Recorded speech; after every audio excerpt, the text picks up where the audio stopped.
Fala meu povo, segunda-feira, mas no vídeo de hoje tem muita informação para você, tem informações do mercado de transferências, informação importantíssima que eu vou trazer aqui com vocês ao longo do vídeo e também para a gente falar e repercutir ainda mais o triunfo do Bahia sobre a equipe do Botafogo por 2-1 lá no Engenhão. Como é bom falar desse jogo, né? Como é bom falar desse momento que o Bahia tá vivendo. Eu vou falar e vou mostrar mais dados para vocês do jogo, repercutir também análises que eu já trouxe ontem aqui no canal. Se você ainda não assistiu, vai lá conferir para quem gosta desse papo mais tático. O vídeo de ontem já saiu do pós-jogo. Já deixa teu like nesse vídeo para ajudar o canal e consequentemente o nome do Esporte Clube Bahia. Peço também que você se inscreva no canal. A gente está tentando chegar a 4.000 inscritos e faltam 700 pessoas, menos de 700 pessoas para isso, então eu conto muito com o teu apoio. Meu nome é José Victor, para quem ainda não me conhece, sou produtor de conteúdo aqui do Meu Bahia e já vamos começar esse vídeo, meu povo, para a gente não perder tempo. Como eu falei para vocês, como é bom falar de Bahia 2, Botafogo 1. Resultado muito expressivo, importantíssimo pra gente.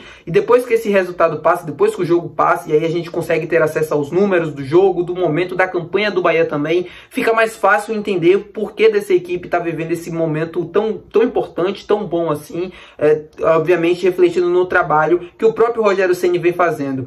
Eu me lembro que na final do Campeonato Baiano, aqui mesmo no YouTube, eu recebi diversos comentários na análise de diversos torcedores pedindo a saída de Rogério, a saída dele e tal. E você que tá me assistindo aqui, muito provavelmente também chegou a pensar assim em algum momento. Eu nunca me fui um fora Ceni, mas estava bastante chateado com as atitudes dele, principalmente nos clássicos, errando bastante, mas eu tinha a noção de que aquilo ali representava muito pouco do que seria a temporada do Bahia. A gente estava falando de um clássico, e clássico por si só tem os seus elementos, não era para ter um equilíbrio tão grande assim, dado ao fato do Bahia ter um elenco muito superior, e obviamente isso terminou nos erros do Ceni, mas eu nunca fui um fora Ceni, porque eu acreditava que aquele trabalho ali tinha margem de evolução, e já tinha dado sinais anteriormente que poderia ser melhor. E cara, a gente ia enfrentar diversas outras equipes, o Vitória não ia ter a mesma motivação, o Bahia não ia enfrentar equipes com a mesma motivação que tinham Vitória todos os jogos e representavam muito pouco. Então isso, o início que a gente está passando agora no Campeonato Brasileiro evidencia isso, e alguns dados ficam até claro para vocês entenderem. O Bahia é a equipe com a quarta maior taxa de passes certos no Campeonato Brasileiro. Mostra o quanto essa equipe trabalha bola, mas trabalha bem. Também o Bahia tem 50% de posse de média nesse Campeonato Brasileiro. É pouco para uma equipe que se propõe a ter a posse da bola. Por isso o índice de quarta equipe com maior passes certos é muito importante e muito interessante também. Outro dado bastante interessante, que eu tenho certeza que a maioria de vocês não sabiam, é que o Bahia é a equipe com mais grandes chances criadas até aqui no Campeonato Brasileiro, com 13 chances. O Bahia empata com duas outras equipes, que eu não me lembro agora, mas o Bahia tá entre a primeira equipe, né, junto com essas outras, com grandes chances criadas até aqui no Campeonato Brasileiro. Outro dado também interessante pra gente ficar de olho: o Bahia é a terceira melhor equipe em termos de gols. O Bahia tem o terceiro melhor ataque do Campeonato Brasileiro, empata também com algumas outras equipes, mas tá lá como terceira melhor equipe que mais fez gols no campeonato. Mostra o quanto essa equipe trabalha e tem dados interessantes que mostram a evolução dessa equipe do Campeonato Baiano, por exemplo, até o momento que a gente está vivendo. Todos esses dados não poderia ser diferente. O Bahia tem e vive o seu melhor início de Campeonato Brasileiro em pontos corridos da história. Salve, eu não me engano, em 2017 o Bahia tinha 9 pontos em 5 jogos. Essa campanha, né, acabou se superando com o triunfo de ontem. São 10 pontos em 15 disputados. É muito para uma equipe que sonha com Libertadores, é o que se deseja, basicamente, para todo mundo que está lá brigando por aquela parte da tabela. Como eu trouxe no vídeo de ontem, não existe limite para se sonhar. Esses números, esses dados mostram o quanto essa equipe está competitiva. Ela é competitiva no Campeonato Brasileiro, e detalhe, a gente enfrentou equipes que vão brigar pela parte de cima da tabela, a não ser o Vitória. A gente enfrentou o Internacional fora de casa, a gente enfrentou o Fluminense, a gente enfrentou o Grêmio e a gente enfrentou o Botafogo fora. Cara, são confrontos dificílimos, cada equipe com seu jeito de jogar. Os jogos são muito mais difíceis, o limite, o sarrafo é muito mais alto do erro, e mesmo assim a gente conseguiu sair vencedor em todos, a não ser o jogo contra o Internacional, que a gente acabou tomando aquela virada, mas ainda assim, eu sinto que o Bahia perdeu aquele jogo por conta dele mesmo, e não porque o Internacional foi muito superior. Foi o Bahia que errou nas modificações, no jeito ali do segundo tempo, a equipe sofreu depois que marcou o gol. Como o Rogério Rogério Ceni até mesmo disse na coletiva, eu acho que quando o Bahia marca um gol, ou até mesmo quando sofre, muda psicologicamente, a equipe acaba se afetando demais, ela muda o jeito de jogar, ela começa a ser uma equipe mais segura, uma equipe que tenta correr menos riscos e acaba entregando a bola muitas das vezes para o seu adversário, e isso não pode acontecer. Muitos chutões, a bola sendo rifada o tempo todo, a clareza, os passes que eu trouxe no vídeo de ontem, que o Bahia toca a bola e sabe muito bem onde quer levar aquela bola para enganar o adversário, ou até mesmo para ter um controle maior do jogo, tudo isso meio que desaparece a partir do momento que a equipe tem um gol no placar. E isso é algo que vai ser corrigido, obviamente, quando acontece mais vezes, é mais fácil para se identificar e para corrigir também. Eu espero que o Rogério esteja atento, e obviamente está atento, e para corrigir esse problema. Ele ainda é um treinador que mostra ter leituras de jogo um pouco equivocadas, como foi, por exemplo, na saída do Everton Ribeiro ontem com 10 minutos de jogo, mas é algo para ser corrigido, é algo que até mesmo o Rogério vai ganhando experiência com o passar dos jogos e com os erros também. É óbvio que o trabalho não está nos céus, que está tudo certo, que não tem nada a corrigir. Claro que tem, todo trabalho tem algo para corrigir, mas também é exaltar aquilo que vem dando certo e a virada de chave que a equipe conseguiu depois de perder a final do estadual para o Vitória.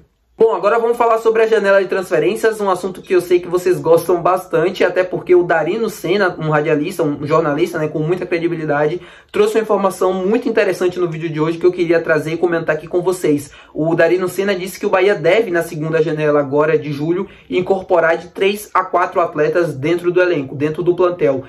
E vale lembrar também que a gente já tem a chegada do Iago, lateral esquerdo, que vem do futebol alemão. O Bahia assinou um pré-contrato com ele no início da temporada. O não quis uma liberação de forma imediata, com o Bahia pagando um valor, quis o jogador até o final do contrato, é um direito do clube alemão, eles escolheram assim, e o Iago vai chegar aqui em julho, quando terminar a temporada europeia. Ele teve uma lesão, mas já está recuperado, enfim, vai chegar aqui no Bahia 100%, pelo menos essa é a minha expectativa para jogar. E aí fica o outro questionamento, se for mais ou menos de 3 a 4 atletas, sendo o mais pessimista possível, eu acredito que a gente deva ter chegadas no setor defensivo, principalmente no setor da zaga. O Canu teve um crescimento que eu já trouxe no vídeo de ontem, para mim absurdo, pelo que ele vinha jogando e pelo que ele começou a jogar nos últimos 3 a 4 jogos, vem sendo um zagueiro muito mais competitivo, que dá muito mais equilíbrio para o sistema defensivo do que em outros momentos. Então a chegada de um zagueiro para mim ela é interessante, até para ser um zagueiro mais de nome, que dê um pouco mais de experiência para essa zaga, ao lado do Vitor Cuesta, que também tem mais opções para o técnico Rogério Ceni. Eu acredito que essa escolha ela é muito limitada, pelo menos a 3 zagueiros, Vitor Cuesta,